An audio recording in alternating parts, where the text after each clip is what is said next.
Ah bah merci. Ah ouais, je suis un courroyen. Ah ouais, c'est pas venez.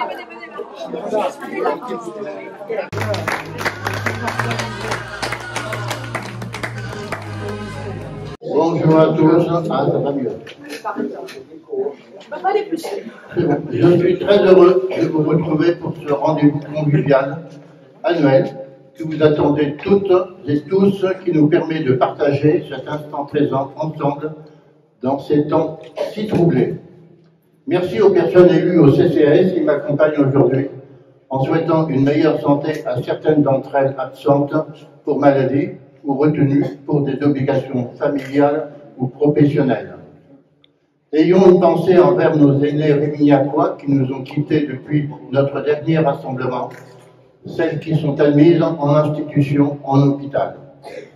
Cette année, vous êtes 48 à être présents à table. Merci d'avoir répondu à notre appel. 15 personnes viennent de recevoir ce menu à domicile, car elles sont soit malades ou dans l'impossibilité de se déplacer.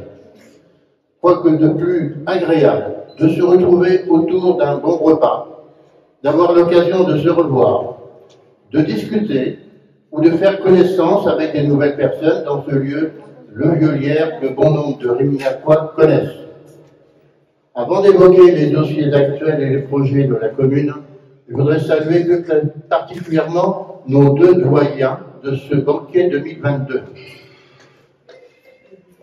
Madame Joséphine Bernard de Béziers, qui porte allègrement ses 96 printemps, doyenne de ce banquet, mais aussi doyenne de la commune de Rémignac. Le doyen de notre banquet est M. Hugo Hamon de Surlande, qui n'a que 91 ans. Vous avez vu dire qu'en politique, il n'y a pas longtemps, je viens d'avoir 91. C'est le 16 octobre. Le doyen de la commune qui n'a pu se joindre à nous est en institution à Malétroit, Marcel Wex du Soleil, à 94 ans. Nous nous souhaitons tous une meilleure santé en attendant de se retrouver parmi nous. J'invite les doyens présents à nous rejoindre à l'issue de mon propos pour qu'ils reçoivent quelques fleurs en souvenir de ce repas. Nous approchons à Rémignac les 450 habitants au 1er janvier 2023.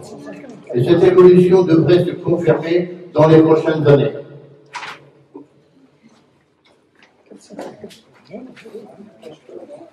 Notre village est un village qui bouge. Il se transforme doucement, mais sûrement, grâce à l'élan des élus du conseil municipal et du CCAS. Dans les dossiers en cours, la mise aux normes de la lagune est toujours d'actualité qui dure depuis 4 ans, suivie par les autorités administratives légales.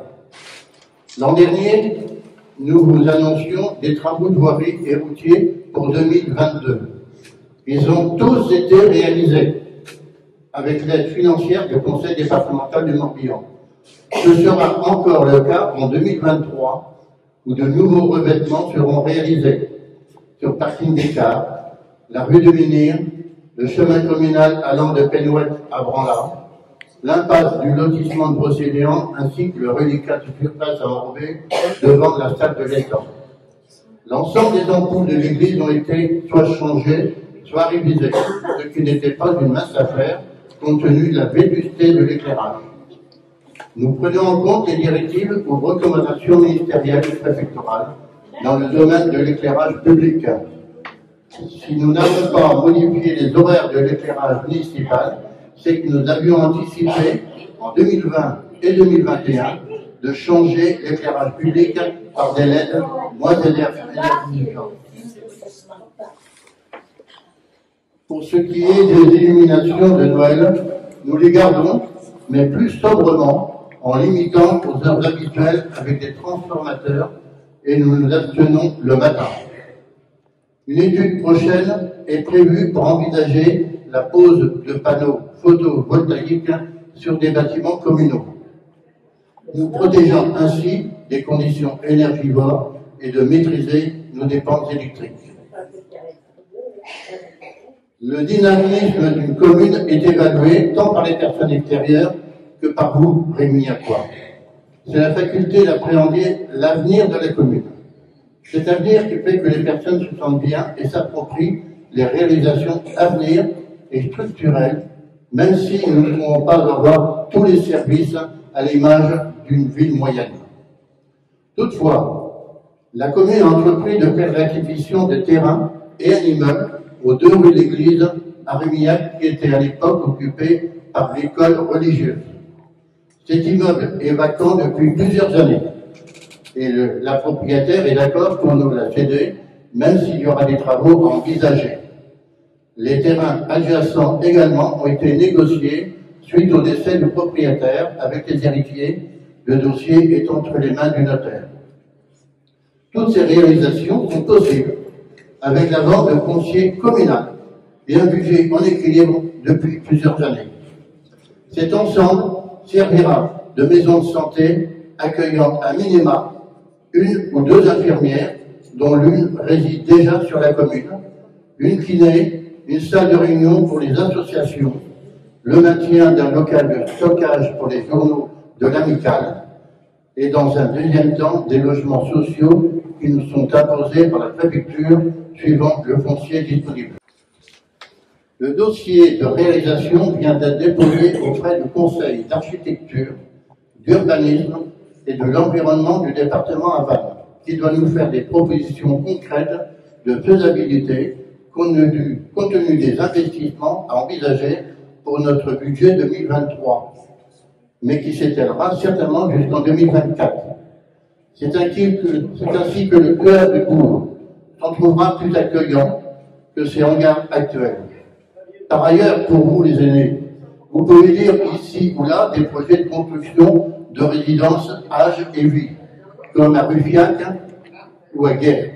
Pour votre information, il y a environ 18 mois, j'ai été en relation avec le directeur national de ce groupe immobilier, auquel nous avons proposé le terrain communal du Berthaud à Rémillac.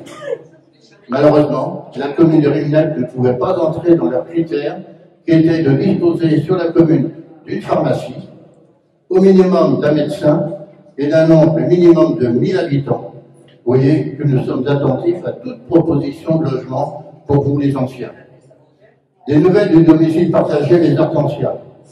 Il est à ce jour complet, ce qui nécessite pour obtenir l'équilibre financier, mais malheureusement est encore en déficit en cette fin d'année. Au niveau du social, si vous avez des soucis d'organisation, de portage de repas à domicile, de soins, administratifs ou autres, n'hésitez pas à contacter la DMR de Ruffiac, qui est très efficace. Françoise Bellec, ici présente, pourra vous renseigner, vous sera utile pour effectuer les démarches nécessaires. Je voudrais remercier toutes les personnes qui ont œuvré à la réussite de ce repas. Ah, il n'y a plus rien. Je remercie Fondatonneau. Les menus ont été confectionnés et peints par les enfants de la maternelle de l'école de Rémillac. Ce sont les prénoms qui sont indiqués. Avant de vous souhaiter un excellent repas, au nom des membres du CCS, je vous souhaite une bonne fin d'année agréable, de partage, d'amour et de solidarité en famille, peut-être, en ayant une pensée à tous ceux qui nous ont quittés. Portez-vous bien, profitez de cet instant présent. Je vous remercie de votre attention. Et bon appétit.